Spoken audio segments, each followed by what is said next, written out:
Olá, amigos, tudo bem com vocês? Comigo tá tudo ótimo. Vamos então tocar o fandango? Vamos tocar o baile?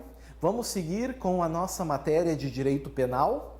Nós estamos falando da teoria geral do delito, lembrando do conceito analítico. Sim, eu sou chato, eu repito, eu sou intenso nisso porque eu sei que é importante que vocês gravem.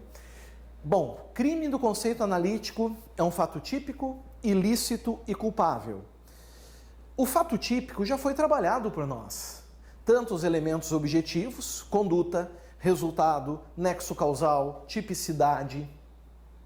Trabalhamos também o elemento subjetivo dolo, o elemento normativo culpa, o elemento híbrido préter dolo dos crimes qualificados pelo resultado. Trabalhamos também a transição ali na consumação no iter criminis, a tentativa, a ponte de ouro de von List na desistência voluntária, o arrependimento eficaz. Falamos sobre o arrependimento posterior também. E falamos sobre o crime impossível. Dali a gente foi para o segundo elemento, que é a ilicitude. E falamos sobre ilicitude, os aspectos gerais. Dos aspectos gerais, para onde nós fomos? Para as excludentes de ilicitude. E nós começamos com a causa supralegal, que é o consentimento do ofendido. Do consentimento do ofendido, nós partimos para as excludentes legais, previstas em lei. E aí nós trabalhamos o estado de necessidade, com todas as suas características, e trabalhamos também a legítima defesa, com todas as suas características. Agora nós vamos para a terceira excludente de ilicitude. Nós vamos falar agora do chamado estrito cumprimento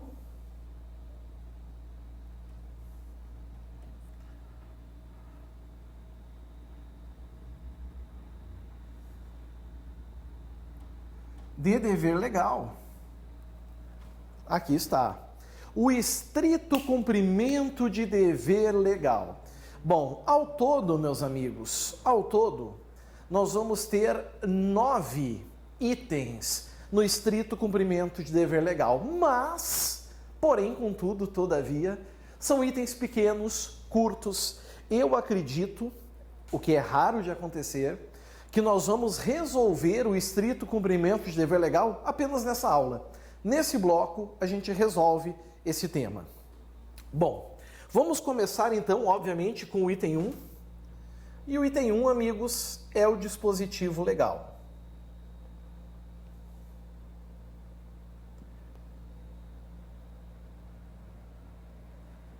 Dispositivo legal. Bom, onde nós encontramos o estrito cumprimento de dever legal na lei? Artigo 23, inciso 3, mas eu tenho que complementar. Primeira parte do CP, que é o nosso Código Penal. Só que agora vocês vão se dar conta de um detalhe. Vem comigo. Olhem só que interessante aqui, pessoal. Estou no Código Penal, vou lá para o 23. Vocês vão perceber uma coisa. Aqui diz, ó, não há crime quando o agente pratica o fato em estrito cumprimento de dever legal. Ponto. Ponto. Agora, eu já boto aqui para resolver o item 2. O item 2 é a natureza jurídica.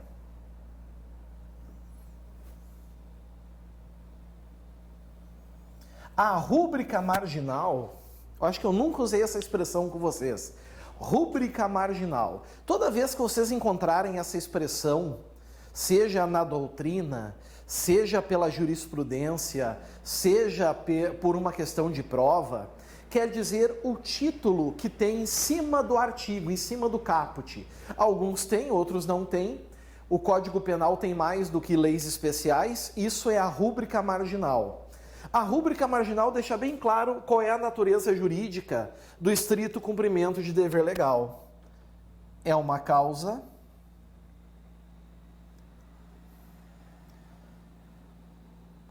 de exclusão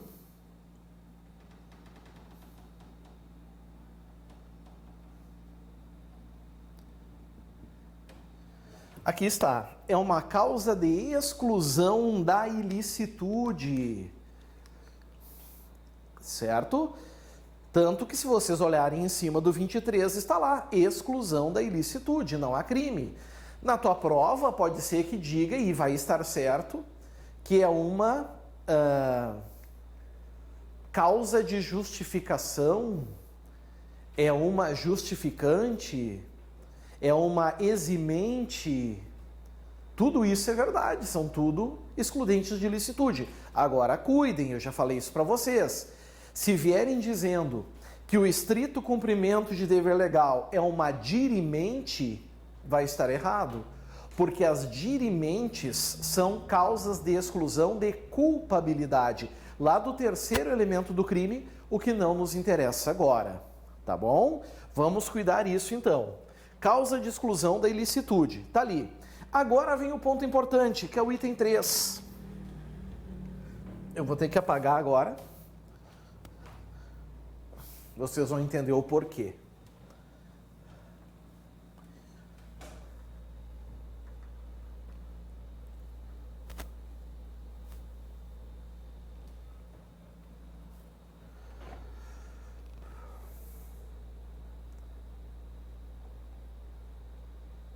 Conceito.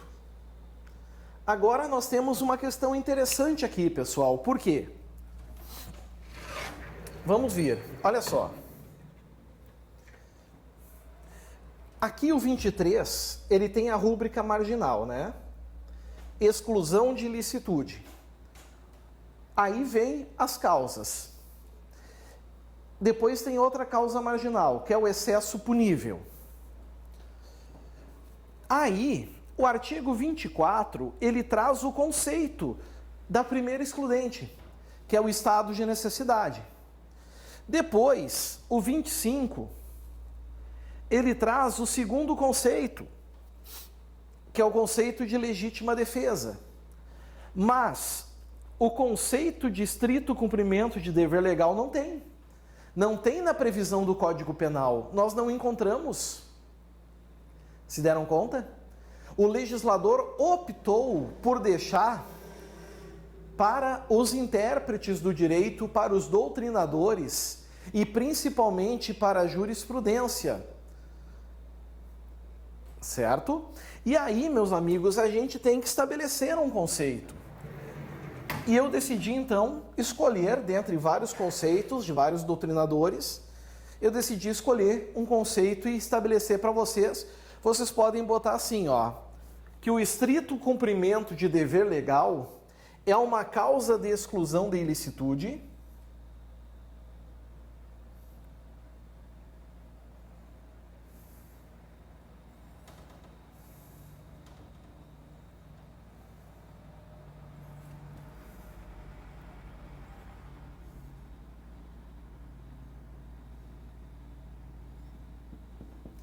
é uma causa de exclusão da ilicitude que consiste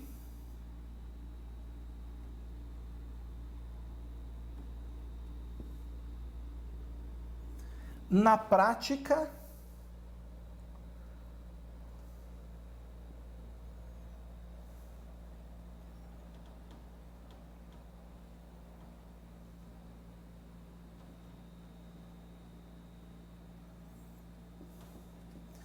de um fato típico em razão de descumprir o agente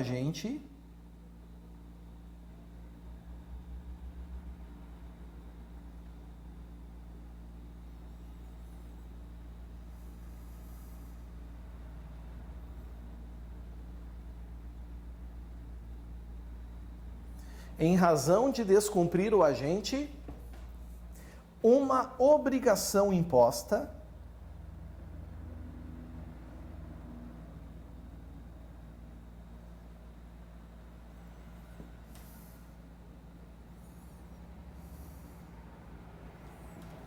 uma obrigação imposta por lei,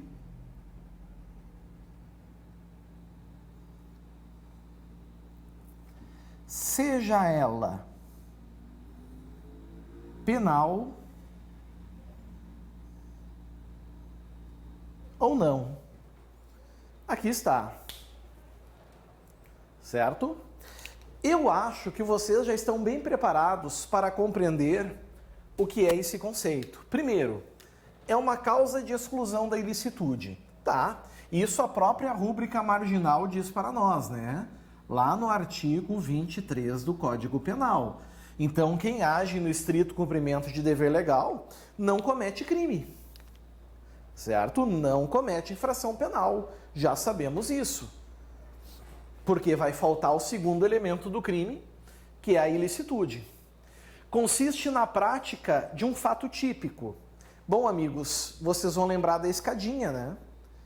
Se nós estamos falando de excludente de ilicitude, é porque nós sabemos que o fato é típico. Ok? Nós sabemos que o fato é típico. Em razão de descumprir o agente olhem isso aqui, obrigação. Bom, essa obrigação que está aqui, ela é compatível, corresponde a essa palavra aqui, ó. O nome da eximente, o que que é? Estrito cumprimento de dever. Concordam comigo que o dever se caracteriza por uma obrigação, uma compulsoriedade? Então tá aqui. São situações, pessoal, olhem que curioso, imposta por lei, penal ou não, então aqui está, ó, legal. Então o que que a gente sabe? São situações que a lei obriga, que a lei exige que o sujeito pratique uma conduta típica. Exige que o indivíduo pratique um fato típico.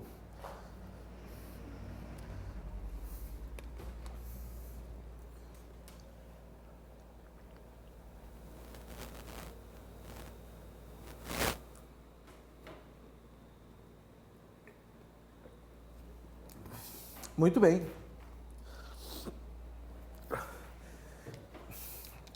Por isso, eu já boto o item 4 aqui, como sendo o fundamento.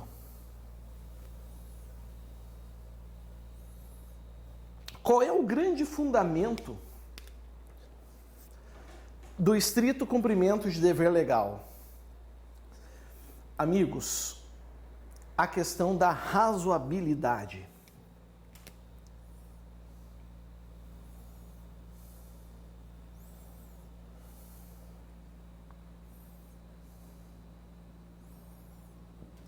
Por que razoabilidade? Vou explicar para vocês.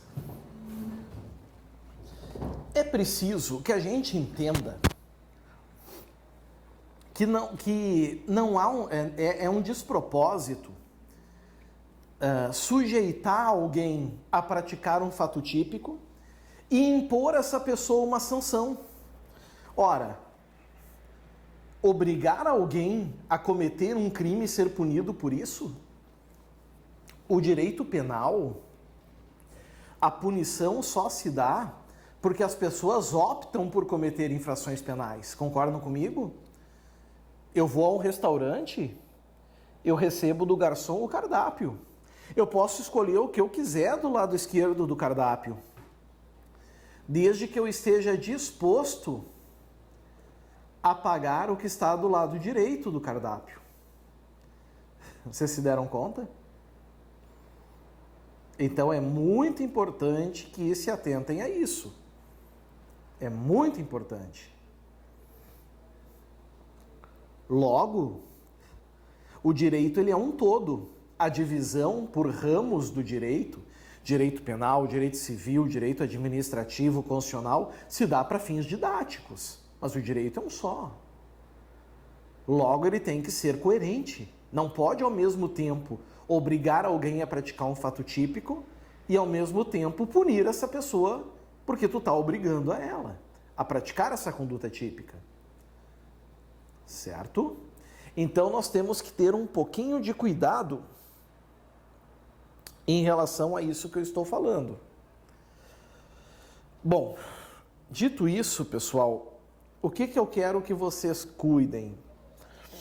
Algumas regrinhas para que vocês entendam. Sei lá, pensando assim, um caso clássico. Se no Brasil a gente tivesse a pena de morte como regra, certo? Acontecesse normalmente, não só em tempos de guerra, seria coerente o executor da pena de morte receber uma punição por estar cumprindo o seu dever legal? Pois é, não tem sentido. Por isso existe também a chamada tipicidade conglobante de Zaffaroni, entendendo que os casos de estrito cumprimento de dever legal e exercício regular de direito, que é a próxima, não deveriam ser excludentes de ilicitude, como o Código Penal diz. Deveriam ser excludentes de tipicidade, não ser nem considerado fato típico. Faltar tipicidade material ou a antinormatividade, né? Que seria esse arcabouço, seria essa união entre essas duas tipicidades. Bom, o fato, pessoal, é que por esse motivo, então, cuidem se cair na prova de vocês. Por isso que um sniper, um atirador de elite, se ele estiver no alto da torre, mirando no sequestrador, e ele acabar matando o sequestrador, ele não vai estar agindo no estrito cumprimento de dever legal, porque o Brasil não possui um dever legal de matar. Diferente dos Estados Unidos, que lá tem pena de morte, não somente em casos de guerra declarada. Então, aquele que aciona a câmara de gás, que liga a cadeira elétrica, que apita, que aplica a injeção letal, esse está agindo no estrito cumprimento do dever legal, mas do Brasil não tem. Então, como é que fica essa situação do sniper? Ele vai cometer um crime? Não. Ele vai estar agindo em legítima defesa de terceiro, mas não no estrito cumprimento de dever legal. Cuidem isso para a prova de vocês. No estrito cumprimento de dever legal e no exercício regular de direito, não há permissão para matar. Essa possibilidade não existe. Certo? Um outro exemplo, né, pessoal? Autoridades policiais e seus agentes devem prender quem esteja praticando um crime, quem esteja em flagrante delito. Então, se um policial prende um indivíduo em flagrante, fica segurando o indivíduo ali, esse fato é típico. É típico de constrangimento ilegal, artigo 146 do Código Penal. Pode ser também típico de lesão leve, por ficar talvez marcas no braço pelo uso da força. Mas a conduta é lícita, legítima, justificada pelo quê, pessoal? Pelo estrito cumprimento de dever legal. A lei obriga esse policial, essas autoridades policiais, a agirem. Na jurisprudência, o STJ julgou um caso de uma queixa-crime de uma juíza contra uma desembargadora. A desembargadora teria, em tese, proferido ofensas contra essa juíza, e aí se ofereceu a queixa-crime, o tribunal rejeitou a queixa-crime. E por que rejeitou? Porque entendeu que a desembargadora agiu nos estritos termos do estrito cumprimento de dever legal, conforme o Conselho Nacional de Justiça e suas resoluções, e não com ofensas realmente com dolos caluniandi, difamandi e injuriandi. Não. Certo? Outros dois exemplos, a gente pode pegar, por exemplo, o artigo 245,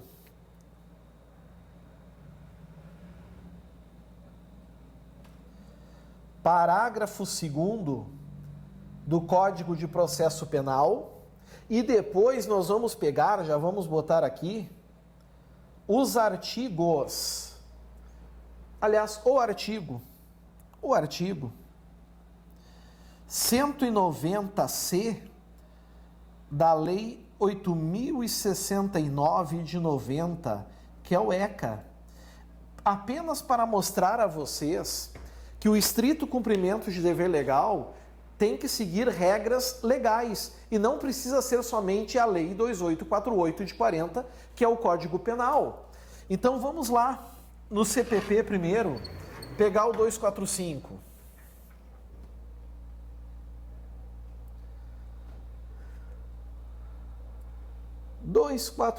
Vamos nele que a gente vai bem.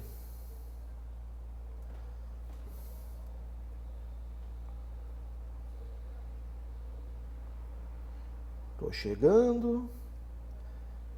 245 fala sobre buscas, como por exemplo a busca domiciliar. Aí o que está escrito? Vou até me afastar aqui para vocês poderem ler comigo. Recalcitrando o morador, será permitido o emprego de força contra coisas existentes no interior da casa, para o descobrimento do que se encontra. Recalcitrando quer dizer o que, amigos? Dificultando, né? Complicando a vida da autoridade. Olha que interessante. Podemos ter fato típico de que aqui? De dano. Podemos ter fato típico aqui de que? Constrangimento ilegal. Podemos ter fato típico de que? Violação de domicílio. Mas todos esses comportamentos serão lícitos. Não teria sentido punir a autoridade por praticar situações que a lei manda ela fazer. Seria o mesmo que a mãe obrigar o filho a tomar banho e castigá-lo porque ele tomou o banho. Certo? Cuidem isso. A outra, então, é do Estatuto da Criança e do Adolescente, artigo 190-C. Boa!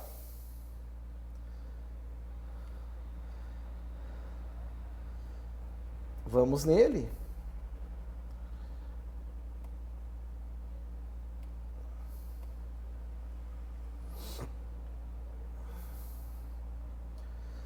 Não comete crime. Se diz ali não comete crime, a gente sabe que nós estamos falando de uma excludente de ilicitude. Não comete crime o policial que oculta sua identidade para, por meio da internet, colher indícios de autoria e materialidade dos crimes previstos, os crimes de pedofilia do ECA. Então, às vezes, né, nas investigações, a autoridade policial precisa usar um codinome, certo? E ele pode, muitas vezes, acabar recebendo fotos, armazenando fotos. Este fato é típico desses tipos penais aqui, mas é lícito, porque a lei obriga os policiais a agirem dessa maneira. Certinho? Foi, então, também o item número 4. Vamos agora para o item 5 de 9.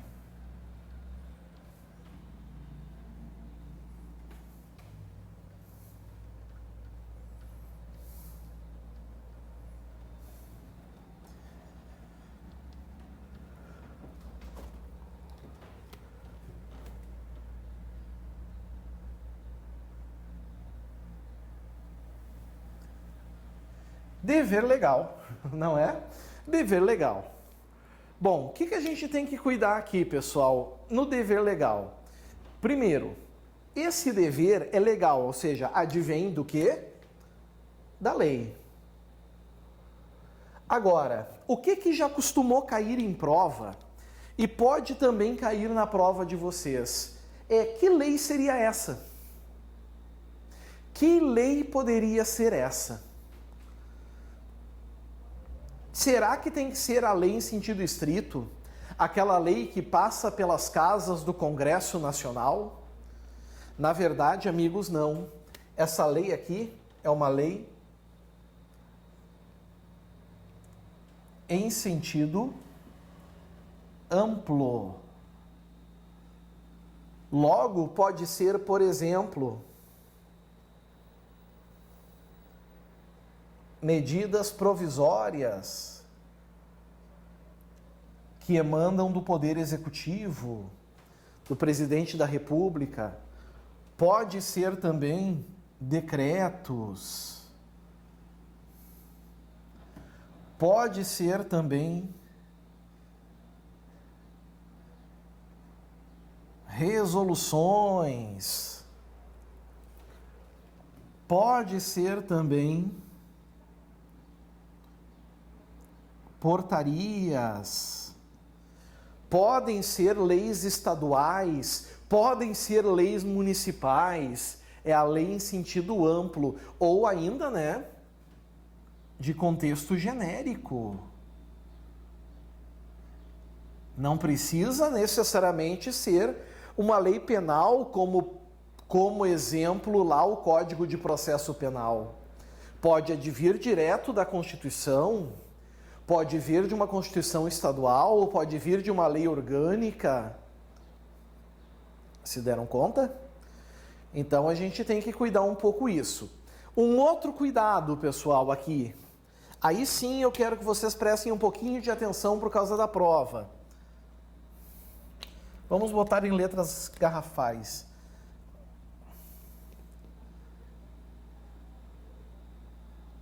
Atos administrativos. Isso aqui já caiu em prova. Até porque o examinador precisa ser criativo. Então, em alguns casos, ele é criativo. Atos administrativos, tá? Cuidado, muito cuidado. Ato administrativo. Cumprir um ato administrativo é estrito cumprimento de dever legal? Resposta é: depende. Se é um ato administrativo geral, se geral, vai ser uma coisa. Se específico, vai ser outra. Certo? Se geral é uma coisa, se específico vai ser outra. Se geral, ou seja, é um ato administrativo, amigos, que está diante de uma portaria para todos seguirem. Nós estamos diante aqui de um estrito cumprimento de dever legal, excludente de ilicitude, ok? Mas, se for um ato administrativo específico, ou seja, emanado por uma pessoa específica para outra, aí nós vamos ter a chamada obediência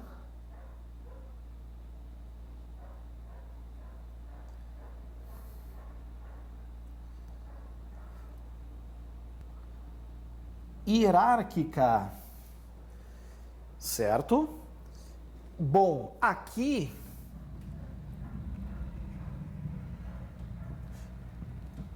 é excludente de ilicitude, ou seja,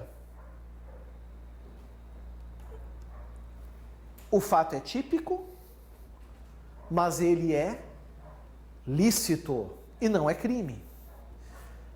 Aqui, se preenchidos os requisitos do artigo 22 do Código Penal, o fato é típico, ele é ilícito, mas ele não será, o indivíduo não será culpável.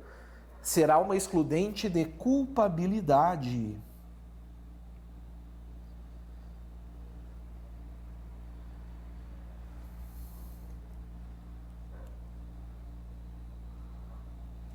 Aqui está. Excluirá então a culpabilidade. Cuidem isso, pessoal. Certo? Que é o terceiro elemento do crime.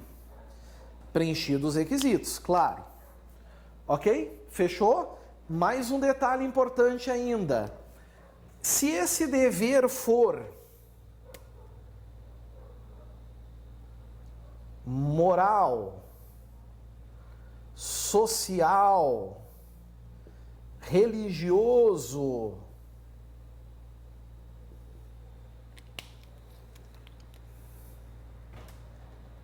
não caracteriza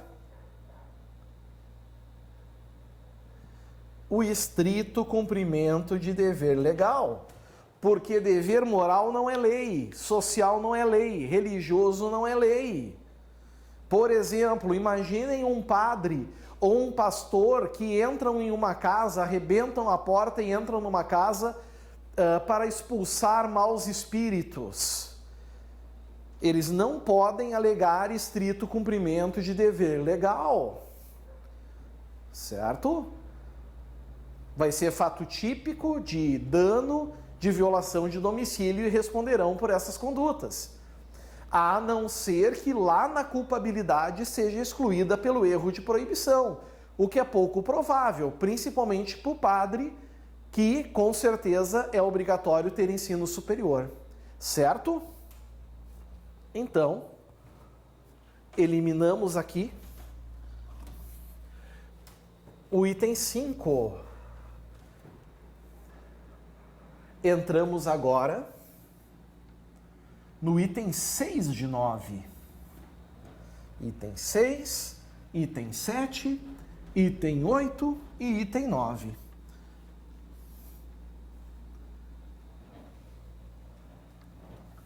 Vamos lá. Eu vou seguir nesse bloco, que tá bem legal. Item 6. Destinatários. Destinatários. Pessoal, aqui tem que cuidar. Por quê? Porque, na verdade, quando a gente fala em destinatários, o que a gente quer saber? A gente quer saber a quem se destina. Quem é que pode agir no estrito cumprimento de dever legal? Nós temos aqui duas correntes.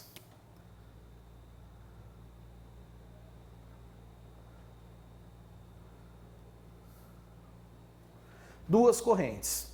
Uma minoritária.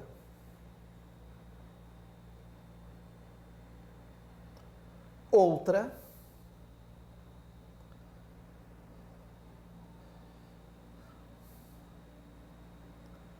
majoritária. Está aqui. Uma minoritária, uma majoritária. Certo?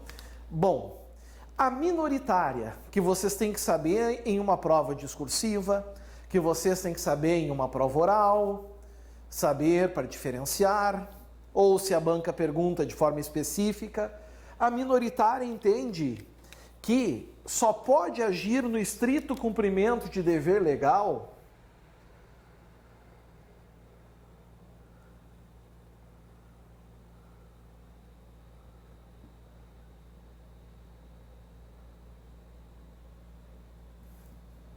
o funcionário público.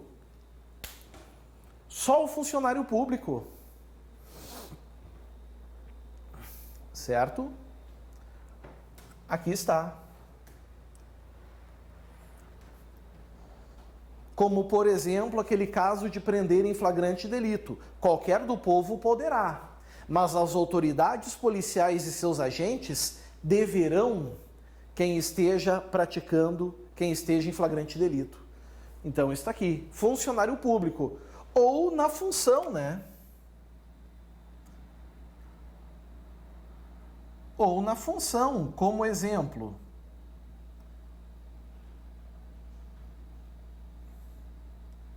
Jurado,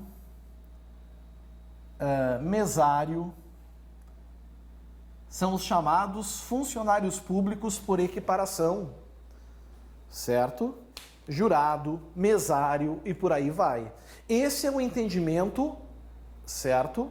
Minoritário. Majoritário, amigos, aqui se estende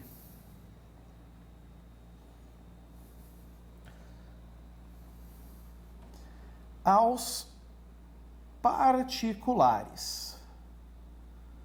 Se estende aos particulares.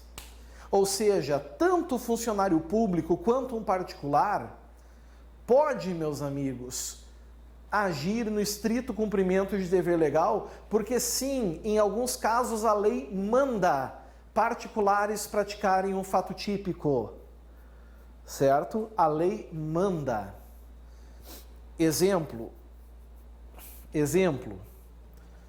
Vamos pegar aqui o advogado.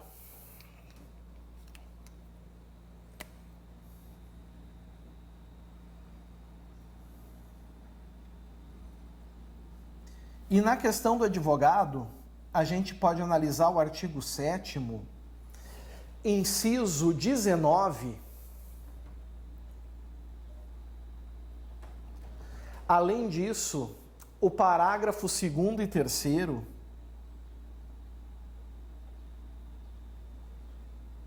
da Lei 8906 de 94, que é o Estatuto da OAB. Então, eu vou pegar aqui já o Estatuto.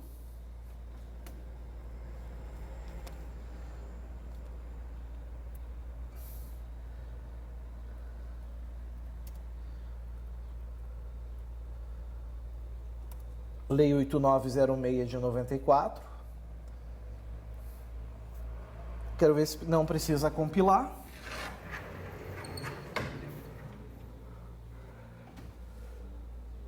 Artigo 7º. Aqui está. A gente vai até o inciso 19.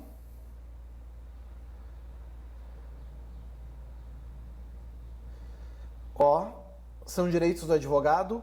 Recusar-se a depor como testemunha em processo.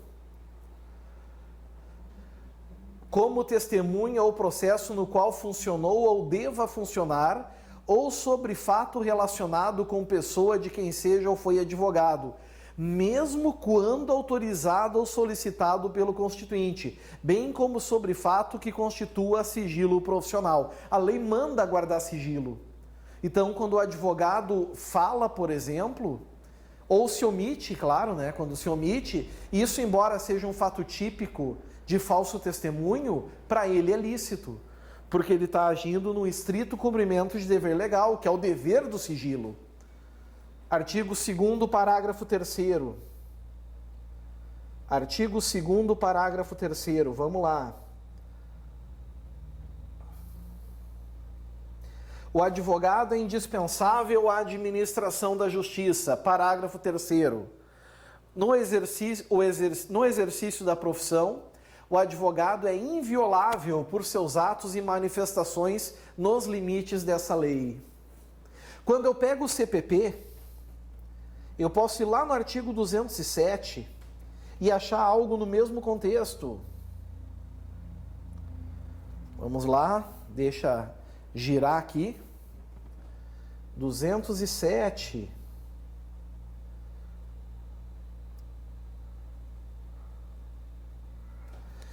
São proibidas de depor as pessoas que, em razão de função, ministério, ofício ou profissão, devam guardar segredo, sigilo. O CPP obriga essas pessoas, dentre elas o advogado, que tem que guardar o sigilo profissional. Esse sigilo, o omitir a verdade, não é crime de falso testemunho, porque é um estrito cumprimento de dever legal. E ele é funcionário público? Não, não é. Por isso que prevalece o entendimento de que particulares também se estende essa conduta. Ok? Vencido o item 6, vamos agora para o antepenúltimo item.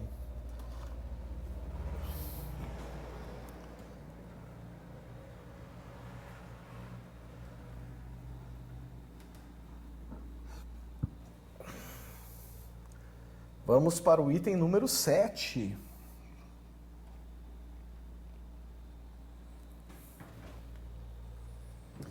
Item número 7 são os limites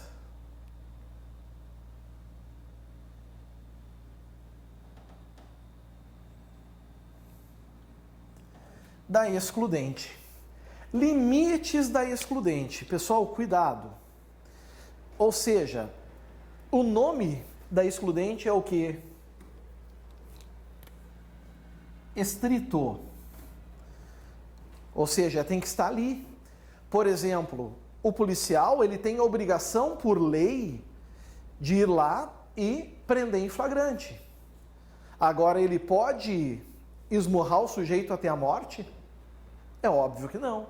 Se ele assim o fizer, ele vai responder pelas situações culposas ou dolosas que vão advir, né, os resultados. Se ele vir a matar, ele vai ter que suportar a responsabilização do homicídio ou da lesão corporal seguida de morte. Além disso, se excedendo no estrito cumprimento do dever legal, talvez se imponha, inclusive, tipificação de lei especial, como, por exemplo, abuso de autoridade. Certo? Então, cuidem com isso também. Item 8. Estrito cumprimento de dever legal e crimes culposos. Estrito cumprimento de dever legal e crimes culposos. Pode? Resposta: não. É incompatível. Por que, meus amigos? Por que motivo incompatível? Porque não tem lei. Olhem bem o que eu vou falar para vocês. Não existe lei que obrigue alguém a ser imprudente. Não há lei que obrigue alguém a ser negligente. E não há lei que obrigue alguém a ser imperito. Se deram conta disso? Não tem como. Ah, professor, mas e não tem que analisar o caso concreto? Tem. Sabe por que tem que analisar o caso concreto? Porque dependendo da situação, nós vamos ter um estado de necessidade.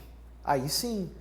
Mas nós não vamos ter o estrito cumprimento de dever legal. Exemplo, vamos supor que o A é um bombeiro.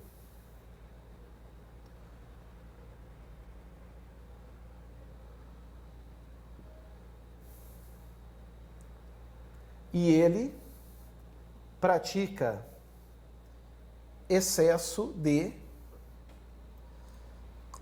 velocidade. Ele pratica um excesso de velocidade. Isso demonstra haver o quê?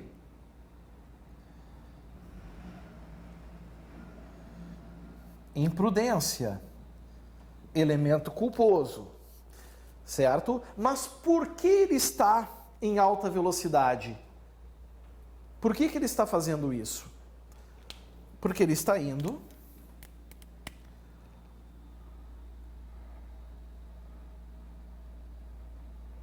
apagar o fogo de um prédio.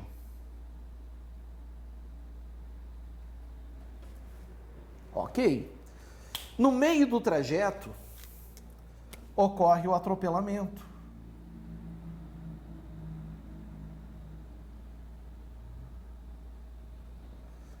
Ocorreu o atropelamento, certo?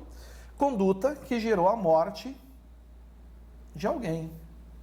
Fato típico, artigo 302 da Lei 9.503 de 97, que é o CTB, Código de Trânsito Brasileiro. Aqui está, certo?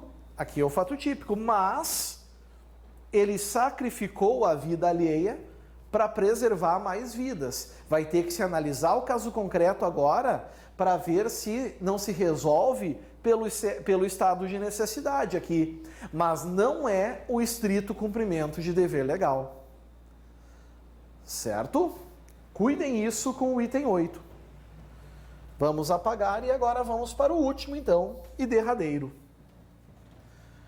O 7 já foi.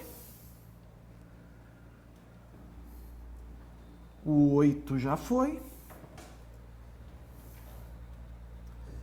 Vamos matar o 9 agora.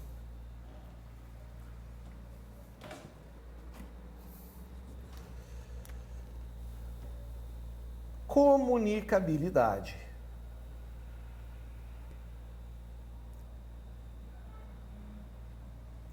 Meus prezados, iluminados, consagrados, aqui na comunicabilidade, nós estamos falando, antes de mais nada, de quê? concurso de pessoas. Nós vamos ter mais de um agente.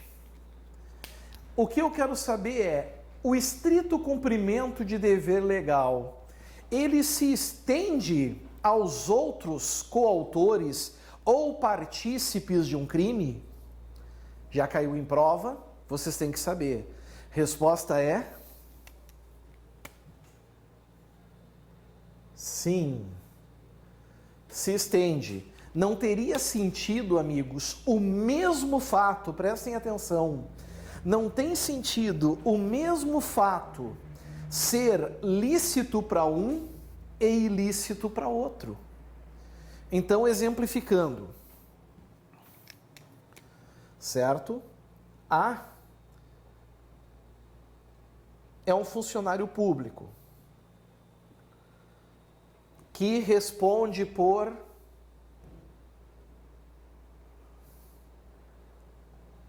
abuso de autoridade. Só que a conduta foi praticada também por B particular, auxiliando o A. Logo, os dois responderam pelo mesmo crime, abuso de autoridade. Certo? Sim, um particular pode responder por abuso de autoridade se ele auxiliar uma autoridade no cometimento da infração, sabendo dessa condição. Ok? Ok. Ambos foram condenados. Condenação.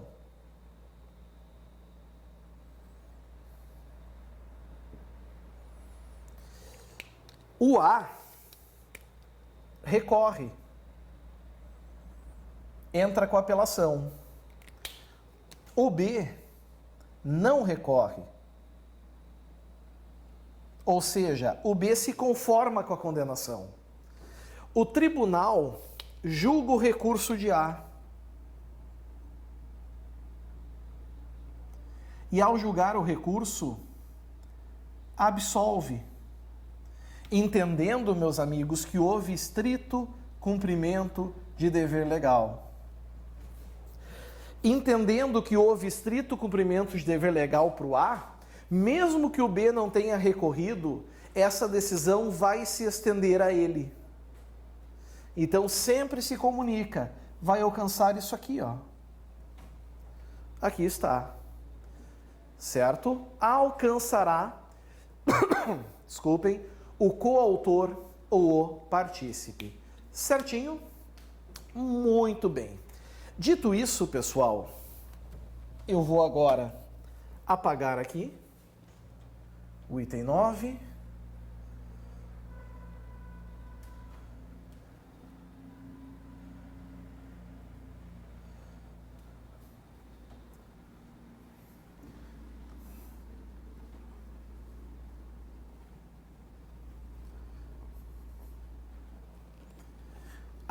E apago aqui também para dizer a vocês que a terceira excludente legal de ilicitude foi vencida. Acabou. Agora, meus amigos, para trabalhar, nós temos ainda uma quarta excludente, que é o chamado exercício regular de direito. Depois, nós ainda temos que trabalhar o excesso. E depois que a gente trabalhar o excesso, a gente vai sair das excludentes, a gente vai sair do segundo elemento e vai entrar no terceiro e derradeiro, certo? Que é a culpabilidade. E aí nós vamos trabalhar a culpabilidade, que ela é bem complexa, e nós vamos ter vencido, então, a teoria geral do delito.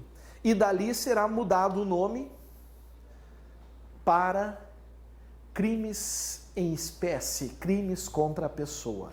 Então nós temos trabalho a fazer. Eu já agradeço, porque tudo que nós vamos ver agora é a partir da próxima aula, a partir do próximo vídeo. Agora é a hora então daquele famoso cafezinho, chazinho, dar aquela relaxada e daqui a uns minutinhos então estaremos de volta. Certinho, amigos? Valeu, até a próxima. Tchau, tchau.